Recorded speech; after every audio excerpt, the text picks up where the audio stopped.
kepada orang yang tahu akan kematian, tapi dia banyak tertawa. Di dalam sabda Nabi SAW, sesungguhnya orang yang sangat cerdas itu adalah mereka yang mengingat pada kematian. Sebab kematian ini adalah nasihat yang berjalan. Kematian ini adalah nasihat buat orang-orang yang hidup dalam keadaan lalai. Dan kematian ini juga merupakan bagian daripada cerminan bahwa untuk orang-orang hidup pun akan mengalami yang namanya kematian. Orang yang banyak tertawa cenderung kebiasaan untuk melupakan yang namanya kematian. Padahal kematian itu adalah sesuatu yang pasti akan ditemui oleh makhluk hidup yang ada di hamparan bumi Allah Subhanahu wa Ta'ala.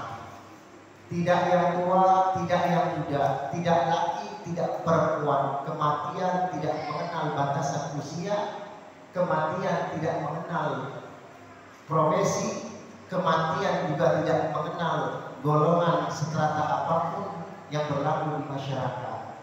Bila mana seseorang sudah mengalami yang namanya kematian, tidak bisa ditarik dan tidak bisa juga dimundurkan. Maka banyak tertawa menyebabkan orang lupa akan kematian. Kullu nafsin za'iqatul maut. Setiap yang bernyawa pasti akan merasakan kematian.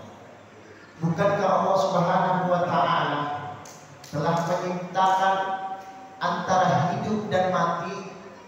Dari tujuan semua itu adalah untuk menguji siapa yang paling banyak amal ibadahnya ketika dia hidup di dunia.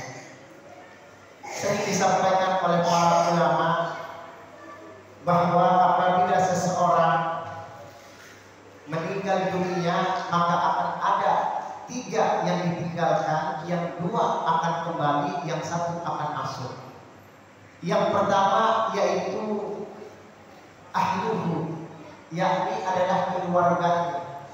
Tatkala orang ditimpa musibah kematian, maka berbondong-bondong teman sekantor, teman sekampung, teman bermain mengantarkan kita ke liang lahat.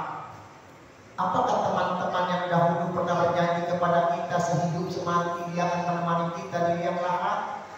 Tentu jawabannya dia tidak akan pernah mau, sehingga dia pulang kembali ke tempat di mana dia tinggal. Lalu yang kedua yakni adalah maluhu, yakni hartanya.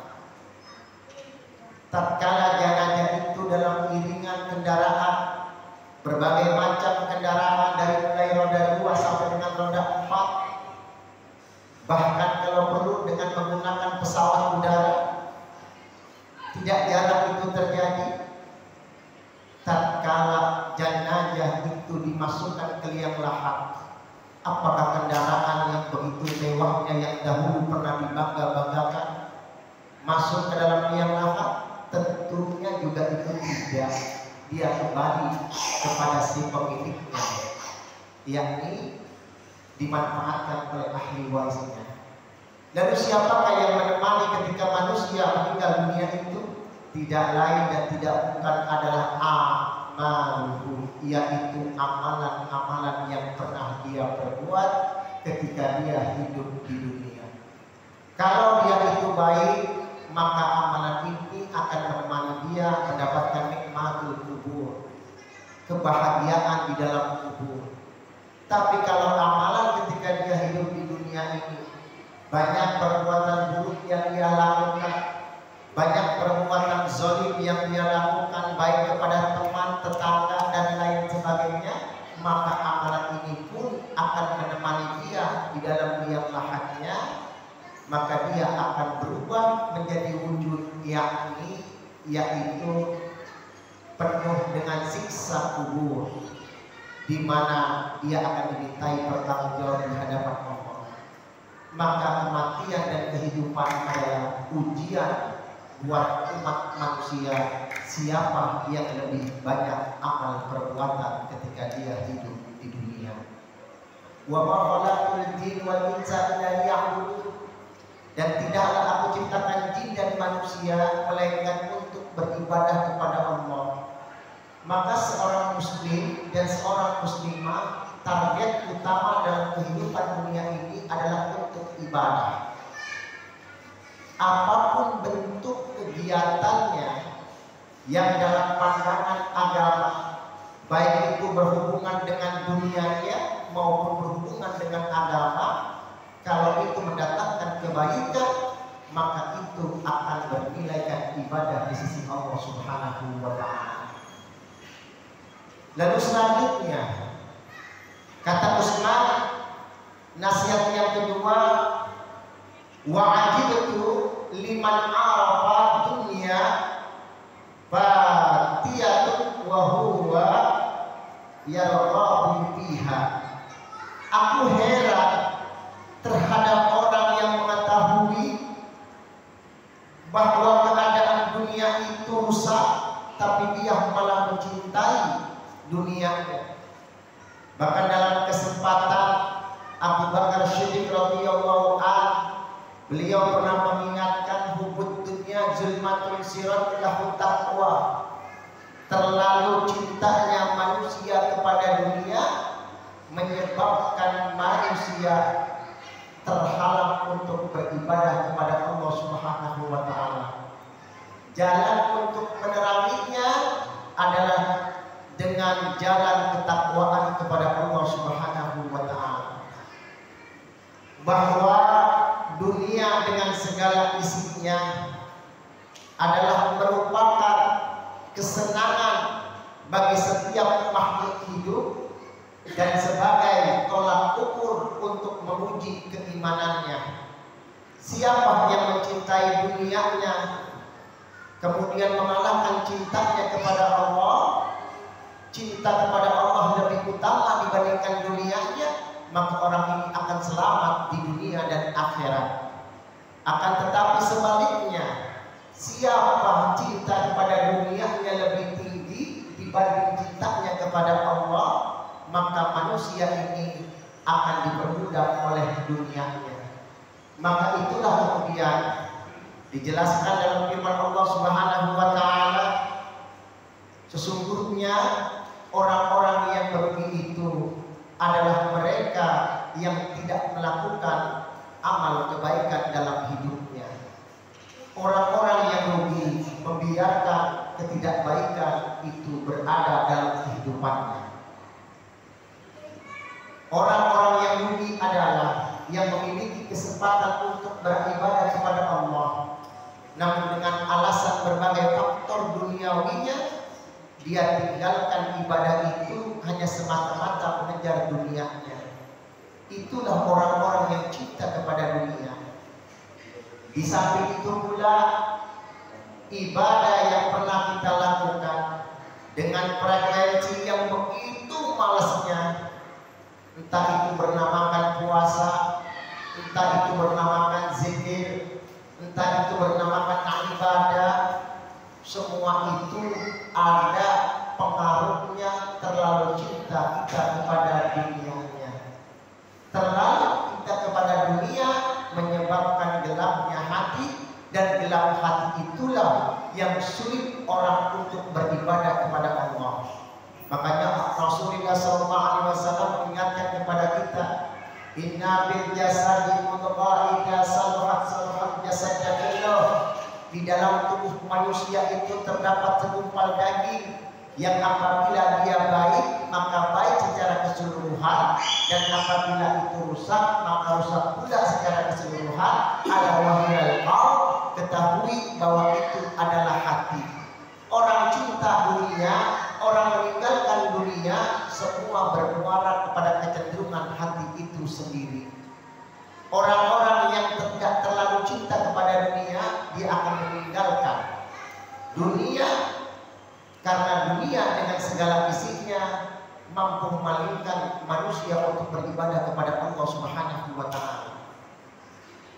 Bapak, Ibu, yang dirahmati Allah Subhanahu wa taala, ketika Abu Bakar Siddiq radhiyallahu anhu, Rasulullah SAW sedang memobilisasi ekonomi, kemudian tiba-tiba Abu Bakar datang kepada Rasulullah. Seraya dia berkata, "Ya Rasul, seluruh hartaku kuserahkan kepadamu untuk perjuangan Islam." Lalu kemudian Nabi menjawab, "Seluruh hartamu kau berikan untuk perjuangan Islam, lalu bagaimana dengan anak dan istrimu?" Kata Rasul kepada Abu Bakar Siddiq radhiyallahu anhu. Kemudian Abu Bakar Siddiq radhiyallahu anhu mengatakan kepada Rasul, "Istri dan anakku telah aku titipkan kepada Allah dan Rasulnya." Artinya kecintaan dia kepada istri, kecintaan dia terhadap anak jangan sampai memalingkan kecintaan kita kepada Allah Subhanahu wa taala. Dalam kehidupan sehari-hari terkadang tatkala anak kita tidak sholat, tatkala anak kita tidak berakhlak baik, maka terkadang kita membiarkan begitu saja. Tapi sebaliknya, tatkala ketika anak kita pada urusan dunia, kita bukan main perhatiannya. Apakah itu salah? Tentunya juga tidak. Porsi kecintaan kita kepada akhirat harus lebih berutamakan ketimbang porsi kita kepada dunia dengan segala isinya. Bagaimana anak itu taat kepada kita? Bagaimana anak itu bisa menjalankan ibadah kepada Allah atau tidak? Semua itu tergantung bagaimana penekanan orang tua terhadap anaknya. Boleh jadi anak membangkang kepada orang tua karena lantaran kita tidak pernah mengajarkan zikir kepada anak-anak kita. Tapi tatkala urusan dunia, kita bukan main. Prioritasnya bahkan untuk urusan ukhrawi kita terlalu mengabaikannya. Hal semacam ini jangan sampai terjadi. Sebab semua orang tua akan dimintakan pertanggungjawab di hadapan Allah Subhanahu wa taala. Jamaah yang dirahmati Allah Subhanahu wa taala, kecintaan manusia terhadap dunia, sudah tahu dunia itu bisa memalingkan kehidupan manusia untuk beribadah kepada Allah Subhanahu wa taala. Lalu kenapa kita masih gelisah memikirkan kehidupan dunia ini? Sudah tahu dunia itulah yang menyebabkan orang yang tadinya berakal tidak menjadi berakal. Dunia inilah yang menyebabkan manusia yang tadinya taat tidak menjadi taat. Maka dunia itu tidak ubah sepertinya pisau, mata pisau. Tergantung bagaimana kita menyikapinya. Kalau pisau itu dipegang oleh orang-orang yang punya hati niat yang jelek, maka dia akan menjadi mudarat. Tapi sebaliknya, manakala pisau itu dipegang oleh orang-orang yang baik, maka dia akan menjadi manfaat adanya. Begitulah kehidupan dunia ini. Entah cinta kepada pangkat kita, entah cinta kita kepada harta kita, entah cinta kita kepada anak dan istri kita, semua itu dalam genggaman kita yang diberikan Allah kepada kita. Kalau kita dapat memanfaatkannya, mengarahkannya jauh lebih baik, maka semua dunia yang dalam genggaman kita ini akan memberikan manfaat kepada kita. Bahkan itu juga akan memberikan syafaat pada yaumil qiyamah nanti. Akan tetapi sebaliknya Bapak, Ibu, kalau itu kemudian tidak kita arahkan dengan baik, maka dunia ini akan mencengkram kita, akan memberikan kemudaratan kepada kita. Itulah bahayanya dunia. Tidak sedikit kaum pemuda, kaum pemudi yang gara-gara kasmaran kemudian bunuh diri karena lantaran tidak punya pegangan kehidupan. Tidak sedikit orang yang gara-gara kemudian pekerjaan harus sikat kanan sikut kiri, tidak ada urusannya maupun teman sendiri.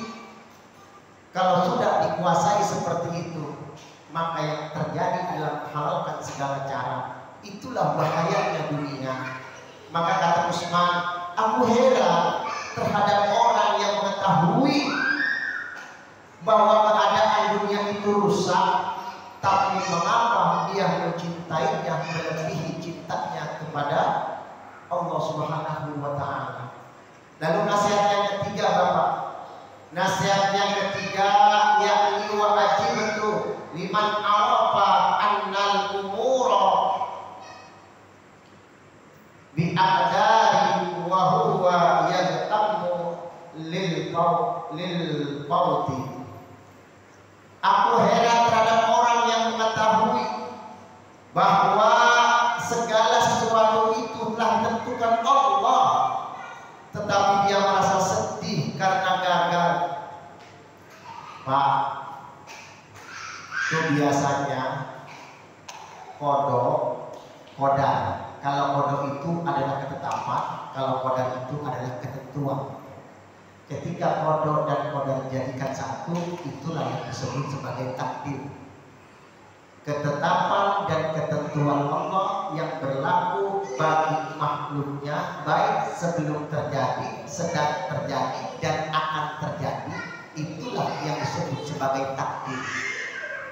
Para ulama membagi takdir dalam dua hal. Ada takdir yang bisa dirubah oleh usaha manusia, ada takdir yang tidak bisa dirubah oleh kemampuan manusia. Apa takdir yang tidak bisa dirubah dengan usaha manusia? Contohnya kematian. Kalau kematian itu sudah datang, tidak bisa dimajukan, tidak bisa dimundurkan.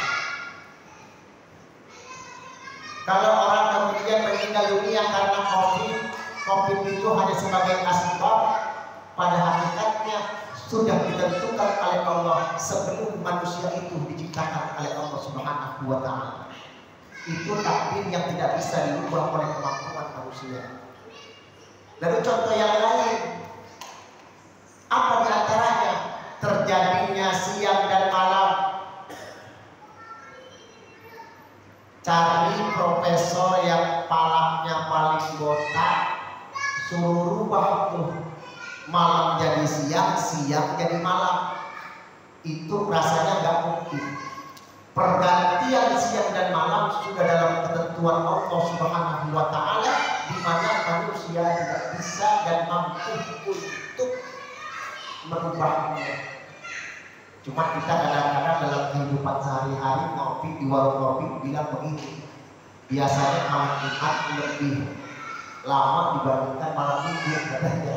Itu sebenarnya perasaan kita aja, tapi sebenarnya antara mau malam Senin, malam Selasa, malam Rabu, malam Minggu atau malam Jumat, itu kadarnya sudah ditentukan 24 jam kalau kata orang-orang sekarang. Itu perasaan kita saja. Inilah takdir yang tidak bisa dirubah dengan ketentuan manusia. Lalu takdir apa yang bisa dirubah dengan usaha manusia? Itu dijelaskan oleh Allah dalam Quran surat Ar-Ra'd ayat 11. Innallaha la yughayyiru ma biqaumin hatta yughayyiru ma bi anfusihim. Allah tidak akan mengubah nasib keadaan suatu kaum sehingga ia mengubah atas apa-apa yang ada dalam diri mereka. Allah memberikan kemampuan kepada manusia untuk merubahnya. Apa contohnya? Contohnya yakni adalah kaya dan miskin. Kaya dan miskin. Enggak ada orang yang begitu dilahirkan tahu-tahu langsung kaya. Enggak ada orang yang begitu dilahirkan tahu-tahu bayinya kita kemudian klaim dia orang miskin. Banyak faktanya orang-orang yang berangkat dari keluarga yang miskin dengan usaha yang mudah dan rajin sehingga dia meraih kekayaan yang begitu besar. Berapa banyak orang-orang yang dahulunya kaya karena dia tidak bisa menjaganya kemudian berubah menjadi miskin karenanya. Kekayaan dan yang bisa dirubah tatkala manusia ada kemauan untuk merubahnya itu sendiri. Lalu di samping itu apa? Penyakit. Penyakit itu takdir yang bisa dirubah dengan segala kemampuan manusia, tentunya atas izin Allah. Contoh Pak, kalau dari Cibitung ke Surabaya naik motor gak pakai baju, saya yakin sampai Surabaya penyakit datang. Tapi coba bayangkan kalau kita kemudian mempersiapkan dengan segala sesuatunya yang baik sampai tepat di mana tujuan, walaupun kita mengendarakan kendaraan roda 2 sesuai dengan keamanan roda 2, maka insya Allah penyakit jauh daripada kita. Artinya orang terkena penyakit atau tidak itu adalah selama masih ada kemauan manusia di dalamnya, Allah memberikan itu kemudahan baginya. Maka salah satunya adalah dengan cara protokol kesehatan dari wabah yang begitu masif. Itu salah satu pencegahan agar kita terhindar dari wabah penyakit. Jadi penyakit itu bisa dirubah selama kita ada keinginan untuk merubahnya, tentu dengan izin Allah Subhanahu wa Ta'ala. Maka oleh karena itu Utsman menjelaskan kepada kita, aku heran terhadap orang yang mengetahui bahwa segala sesuatu itu telah ditentukan Allah, tetapi ia merasa sedih karena gagalnya. Maka disitulah kemudian fungsi tawakal. Orang Islam dalam kondisi apapun dia akan menjadi baik Pak. Ketika dia berhasil, maka dia akan bersyukur kepada Allah Subhanahu wa Ta'ala atas apa yang dia raih. Tatkala dia gagal dalam apa yang dia cita-citakan, dia tidak putus asa dari rahmat Allah Subhanahu wa Ta'ala. Kenapa? Karena semua itu telah ditentukan oleh Allah Subhanahu wa Ta'ala. Makanya Bapak Ibu sekalian, sungguh sangat durhaka orang-orang yang merubah keadaan takdir yang telah ditetapkan oleh Allah, kemudian yang bersangkutan merubahnya. Seperti misalnya merubah jenis kelamin. Tidak hanya sekedar haram, akan tetapi Allah melaknatnya. Jadi seorang laki-laki dia berpakaian seperti laki-laki, seorang perempuan berpakaian seperti perempuan. Ketika dia merubah ketentuan dari takdiran ini, maka dia akan mendapatkan laknat Allah Subhanahu wa Ta'ala. Sadarilah bahwa Allah Subhanahu wa Ta'ala telah memberikan campur tangannya dari setiap kebaikan yang pernah kita lakukan. Dan kalau kita selamat dari hal-hal sesuatu yang tidak kita inginkan, karena itu sudah dalam takdir Allah Subhanahu wa Ta'ala, maka sikap kita adalah ikhtiar terus menerus, berusaha terus menerus. Perkara nanti hasil atau tidaknya itu adalah Allah Subhanahu wa Ta'ala yang menentukan. Tetapi Allah memberikan satu penjelasan, aku sih tergantung bagaimana anggapan prasangka seorang hamba kepadaku. Kalau dia berprasangka buruk terhadapku, maka begitulah aku akan berprasangka buruk terhadapnya. Tapi kalau sebaliknya dia punya prasangka baik terhadapku, maka begitulah aku juga punya prasangka baik terhadapnya. Jadi menyikapi takdir adalah tetap kita berusaha semaksimal mungkin. Kita tidak tahu kapan kematian akan menghampiri kita. Tapi yang paling pasti orang yang beriman kepada Allah berusaha semaksimal mungkin, beribadah, kehidupan diisi dengan ibadah yang banyak, dan berusahalah sebaik mungkin jangan sampai berada pada kematian yang merugikan kita sendiri, yakni berusaha semaksimal mungkin agar jangan sampai kita mati selain ketakwaan kita kepada Allah Subhanahu wa Ta'ala. Sebab seluruh makhluk yang ada di muka bumi ini telah mendapatkan ketentuan dan ketetapan Allah masing-masing. Lalu selanjutnya nasihatnya adalah yakni yang ke berapa Pak? Yang keempat ya. Yang keempat, wajibatu liman arafal hisaba yajma'u malan. Aku heran terhadap orang yang telah mengetahui hisab. Hisab itu perhitungan. Jadi nanti manusia akan dihisab, Pak. Banyakkan mana nih amal perbuatan yang dia lakukan ketika dia hidup di dunia, amal kejelekan yang dia lakukan ketika dia hidup di dunia, dan itu nanti akan dihisab. Makanya kata Utsman, aku heran terhadap manusia yang dia mengetahui tentang hisab, namun dia mengumpulkan harta. Pak, dalam sabda Nabi bahwa kalau orang miskin ketika nanti dihisab, orang miskin itu lebih cepat masuk surganya dibandingkan orang yang kaya. Orang miskin itu cuma dilihat amal sholatnya. Kalau sholatnya baik, maka dia cepat masuk ke dalam surganya. Lain dengan orang yang kaya, lain dengan orang yang memiliki jabatan. Itu hisabnya lebih lama. Pertama akan dilihat amal sholatnya. Amal sholatnya dia selamat, harta kekayaannya ditanya. Dari mana harta yang kau dapatkan dan kemanakan harta kau belanjakan? Dari mananya ditanya, kemananya juga ditanya. Kalau dari hartanya didapatkan dari sesuatu yang halal, maka harus dibelanjakan kepada sesuatu yang mendapatkan keridhaan Allah. Dari sesuatu yang halal dia terima, kemudian tidak dibelanjakan ke jalan Allah, ini pun akan ada perhitungannya.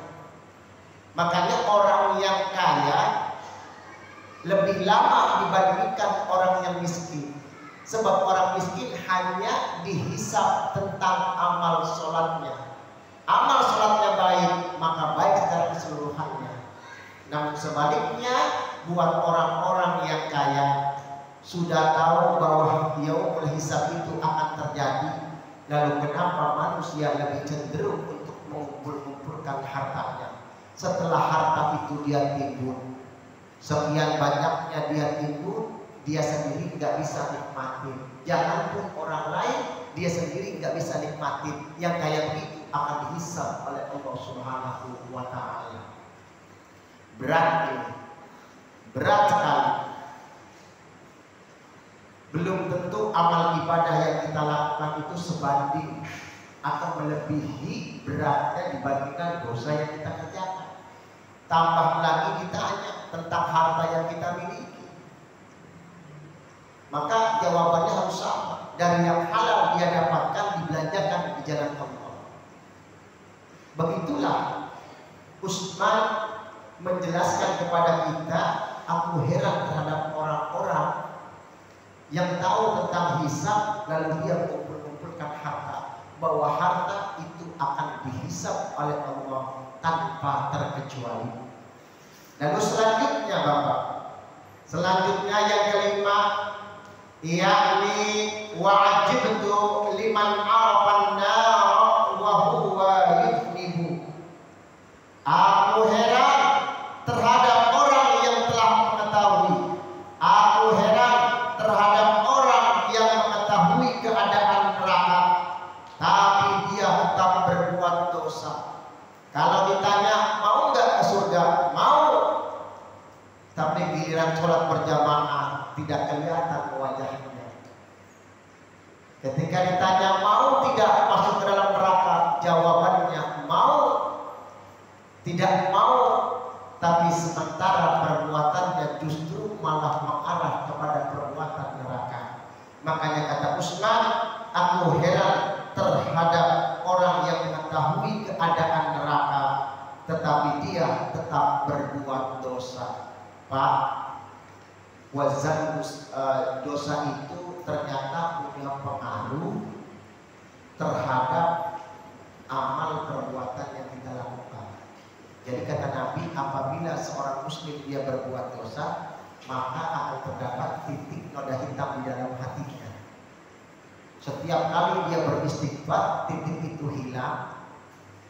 Setiap kali dia berbuat dosa, dia beristighfar kembali, titik itu juga akan hilang.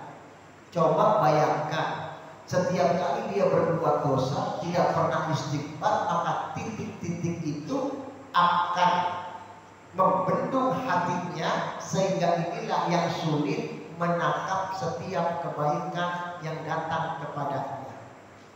Ada nasihat baik kepadanya, dia tidak terima. Kenapa? Karena hatinya sudah dipenuhi dengan titik dosa-dosa yang pernah dia lakukan. Jadi perbuatan dosa itu pada hakikatnya memberikan kontribusi terhadap malasnya beribadah kepada Allah Subhanahu wa ta'ala. Makanya Pak, contohnya seperti kaca. Itu kaca awalnya bening, kalau dilap tiap hari gitu ya, sehari 3 kali, maka kaca itu akan bening berkilat. Coba bayangkan, seandainya kaca itu tidak dilap secara berkala, maka titik nodanya itu akan menjadi tiang, dan tiang itulah yang kemudian sulit untuk bisa melihat dari luar ke dalam dan dari dalam keluar. Itulah perumpamaan ketika orang berbuat dosa, maka terdapat titik noda hitam di dalamnya. Lalu selanjutnya apa kata Utsman? Wa ashiddu liman arafa al-jannata yaqinan wa huwa yastarihu bidunya. Aku heran terhadap orang yang tahu keadaan surga dengan yakin, sedang dia bersenang-senang dengan keduniaan ini. Setiap orang kalau kita tanya mau tidak masuk ke dalam surga, tentu jawabannya juga mau. Bahkan kata Bang Haji Roma Irama bahwa jalan menuju surga itu sangat mahal.